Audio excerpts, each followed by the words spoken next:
BRICS alliance in Brazil.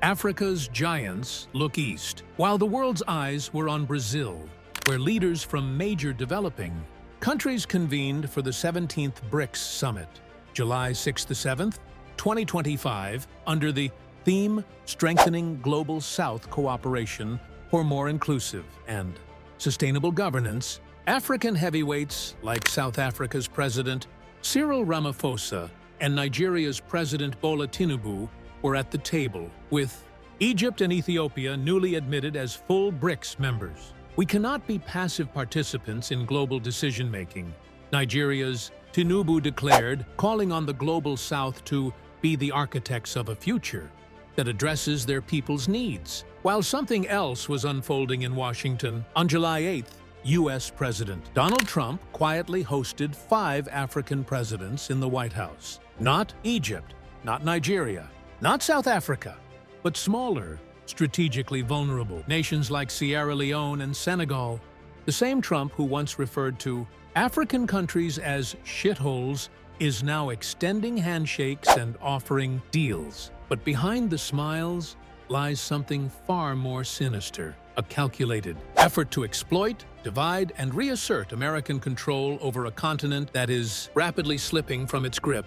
Before we dive in, take a moment to like this video, subscribe to Pan-African Hub, and share it with others who care about Africa's rise. And don't forget to tap the notification bell so you never miss a new chapter in this global awakening.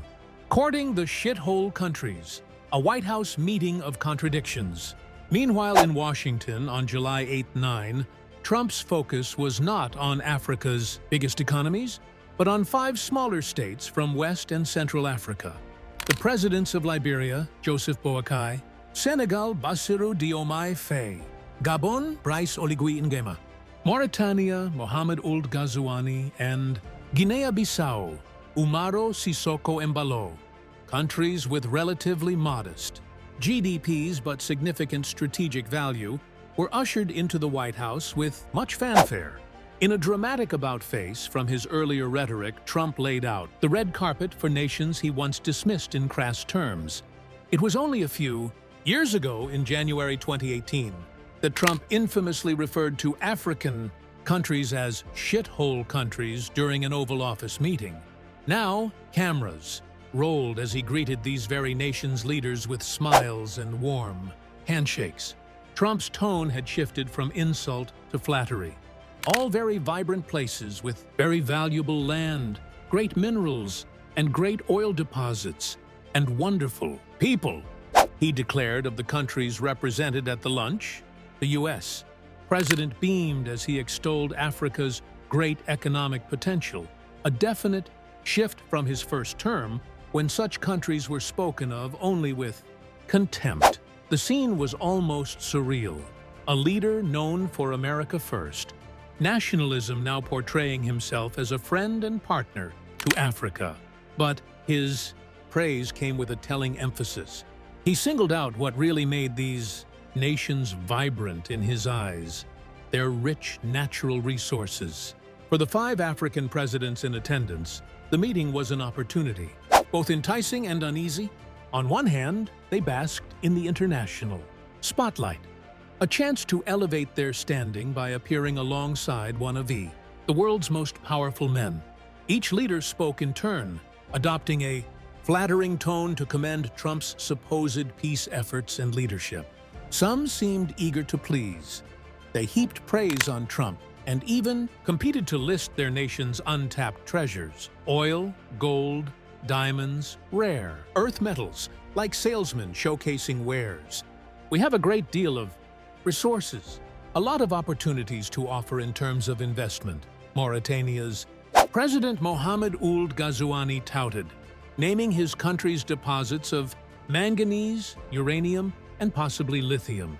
In that ornate dining room, African leaders were effectively advertising their soil and subsoil, hoping to entice American investment. From shithole to valuable land, Trump's exploitation pivot. Trump's newfound diplomatic touch comes after years of disengagement from Africa. In his first term, beyond the crude insults, his administration slashed or outright cut foreign aid programs across the continent, deeming them wasteful first agenda. Now, back in power in 2025, Trump has doubled down on that approach. Aid is out, deals are in. In fact, just weeks before this meeting, U.S. authorities formally dissolved the U.S. Agency for International Development, USAID, a stunning move ending decades of American charity in Africa. We have closed the USAID group to eliminate waste, fraud, and abuse, Trump proclaimed, vowing to replace aid with business partnerships. No more free lunch. Instead, the U.S. will engage only with countries that show the ability and willingness to help themselves. In plainer terms, African nations must offer something if they want U.S. attention.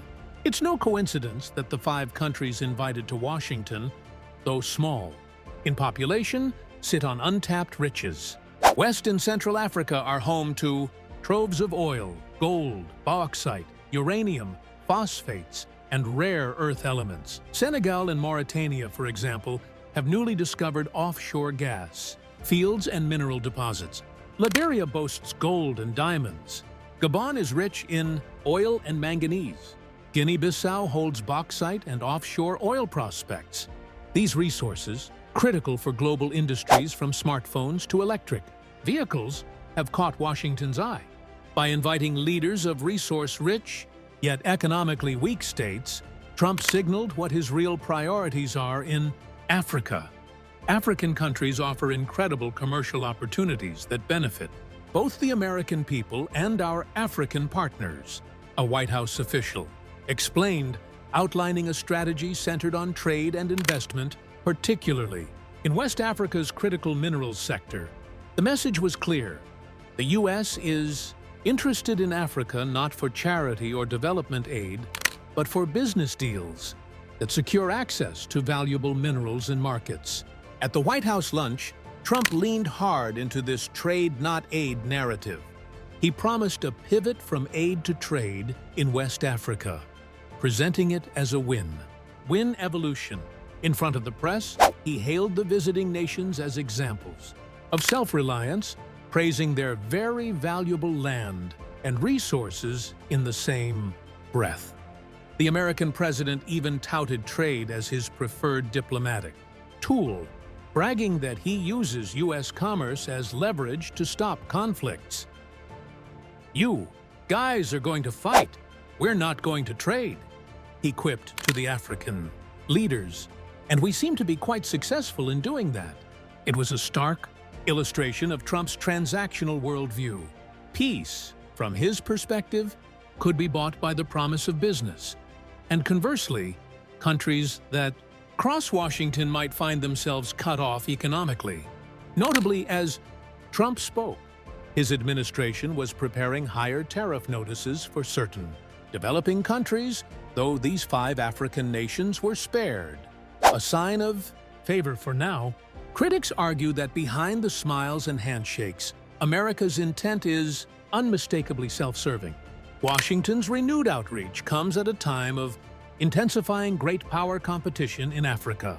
The U.S. is scrambling to counter China's entrenched influence over African mines and markets. By striking deals for critical minerals and oil, Trump's America aims to secure supply chains and keep strategic advantages out of Beijing's hands. The White House meeting, then, was not so much about honoring African partners as it was about locking down resources. Even Trump's lone gesture toward humanitarian interest, his mediation of a recent peace deal between Rwanda and the Democratic Republic of Congo, came with strings attached.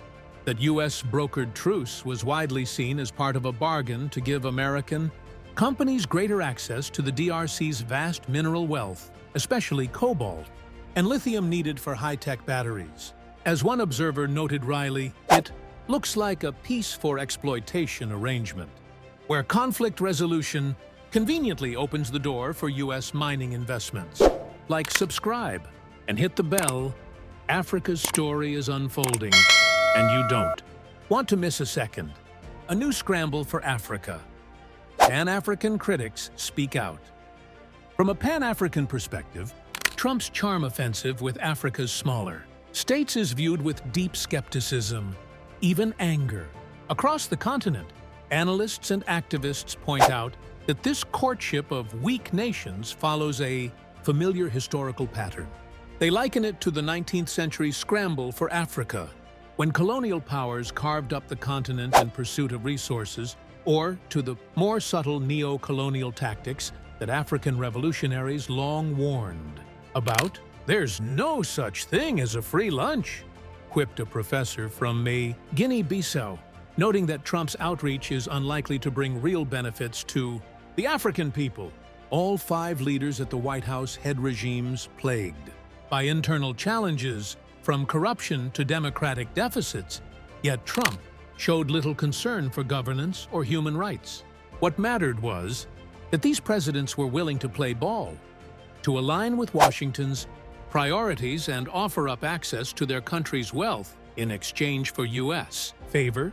In return, Trump provided them a coveted photo op and promises of investment, bolstering their legitimacy back home.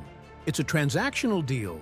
Veteran Pan-African commentators argue that such engagement is just neo-colonialism in a new disguise. The famed Ghanaian independence leader, Kwame Nkrumah, defined neo-colonialism as foreign powers controlling a country not by overt conquest, but by economic means, extracting value, while the local populace gains little. That is precisely the risk here, they warn. As one African opinion writer noted, foreign capital is used not to build, but to extract, resulting in deals that enrich outside corporations and local elites, while ordinary Africans see few benefits. Under the banner of partnership, the U.S. can dominate a nation's economy without firing a shot. Buying influence through investments that prioritize mines and oil wells over schools and hospitals. Pan-African critics see Trump's sudden interest in Africa's minerals as a cynical ploy, not a genuine offer of friendship. It deepens the divide between resource-rich African nations and wealthy consumer economies, echoing the old pattern where Africa's abundance fuels others' prosperity while its own people remain impoverished. The optics of the White House meeting did not go unnoticed. While President Ramaphosa and other African giants were in Brazil boldly calling for a new world order, the sight of smaller African states seemingly jostling to impress. Washington was met with discomfort by many on the continent. America's real intent in Africa, as critics frame it, is not about helping African development, but about securing American interests. The praise for valuable land and great minerals sounded to Pan-African ears uncomfortably like a colonial governor admiring the bounty of a colony. And Trump's past vulgarity towards Africa still looms large. No amount of flattery can erase the insult of the shithole comment, which for many Africans symbolized the contempt often hidden behind Western smiles. In a Pan-African view, true partnership would mean respect and equitable benefits, yet equity was absent from the script at Trump's luncheon. Instead, there was a transactional tone.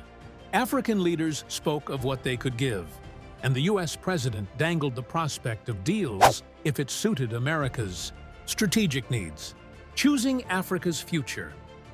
As the dust settles from these parallel July 2025 meetings, a vivid picture emerges of Africa at a crossroads. In one direction, the path of unity and South-South cooperation beckons, exemplified by the BRICS summit where African nations assert their voice on the world stage, seeking partnerships of mutual respect. In the other direction lies the lure of great power patrons like the United States, who offer investment and security, but on their terms and chiefly for their gain. The Pan-African critical lens urges caution. Africa has been here before. Whether under colonial flags or Cold War rivalries, external powers have often vied for the continent's riches, leaving a legacy of extraction and dependency. Today, with critical minerals powering the 21st century global economy, that rivalry is intensifying once again. A new scramble for Africa in the making. Trump's sudden interest in Africa is not a sign of respect. It's a sign of panic. A desperate attempt to reclaim a continent that is slipping out of the West's control. But Africans are waking up. The younger generation sees through the smiles and handshakes. They understand that real sovereignty won't come from Washington. It will come from unity, bold leadership, and breaking the Eber-Fuhr chains of dependency once and for all. You've been watching Pan-African Hub. Like, share, and subscribe. And hit the bell icon. Africa is rising, and this is your front row seat to history in the unmaking.